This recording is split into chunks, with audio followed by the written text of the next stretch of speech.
Welcome to let's maths. आज का जो डाउट है वो है 117 क्वेश्चन है। ये उत्तराखंड डीएलएड की जो प्रिपरेशन कर रहे हैं बच्चे उनका क्वेश्चन है। तो ये क्वेश्चन पूछा गया था किसी एक स्टूडेंट द्वारा, तो मैं इसको दोबारा अच्छे से एक्सप्लेन कर रहा हूँ। मैं इस तरीके से इसको एक्सप्लेन कर रहा हूँ कि मैं मान के चल रहा हूँ कि जो आप स्टूडेंट्स हैं कई सारे जो आप बैंकिंग या किसी भी मैथ्स बैकग्राउंड के नहीं हैं, राइट। तो हो सकता है आप आर्ट्स के हों या कॉमर्स के हों, मैं उस तरीके से बताऊंगा। तो ये क्वेश्चन आपसे कह रहा है कि if a upon B is equal to 1/2 आपको दिया हुआ है, तो आपको a plus B upon a minus B की वैल्यू निकालनी है। ठीक है, if a by B is equal to 1/2 then the find the value of a plus B upon a minus B. बहुत ही बेसिक सा ये क्वेश्चन है।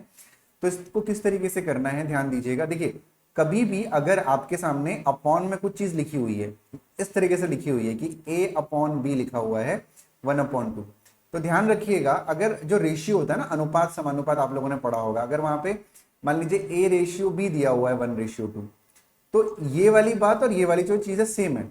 इसको कन्वर्ट करके हम ये भी लिख सकते हैं, इसको कन्वर्ट करके हम ये भी लिख सकते हैं। तो हमने क्या किया, इस रेशियो से हम यहां पहुंचे और इसके बाद हम इसको रिवर्स भी कर सकते हैं। मतलब a upon B is equal to अगर 1/2 है तो a रेशियो b को हम 1/2 भी बोल सकते हैं, राइट। a रेशियो b को हम 1/2 भी बोल सकते हैं।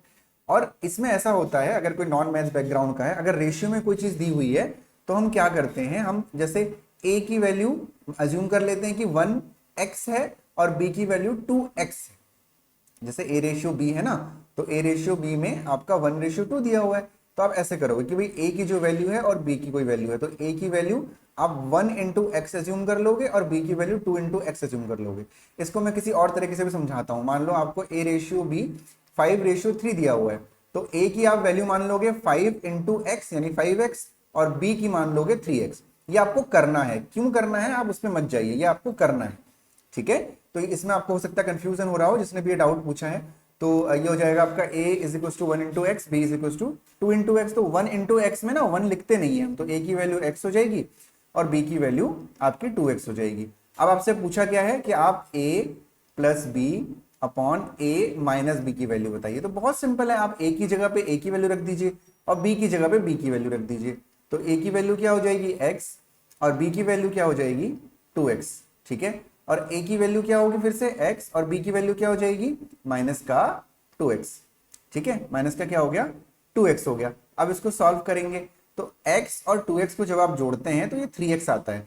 तो इसमें भी अगर कोई बहुत बेसिक मैथ्स का है, जिसको बेसिक मैथ्स में नहीं समझ आती है, तो उसमें कोई शर्माने या घबराने वाली बात नहीं है।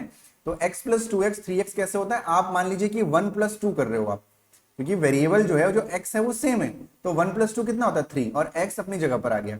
सिमिलरली x माइनस 2x, तो यहां पे आप समझिए कि आप 1 माइनस 2 कर रहे हैं, तो 1 माइनस 2 कितना होता है -1 होता है, यानी ये हो जाएगा आपका माइनस का x। तो अब देखो माइनस का x से x कैंसिल हो गया, यहाँ पे -1 बचा, तो ये हो जाएगा 3 अपॉन -1, यानी कि -3 जो है यहाँ पे आपका आंसर होगा।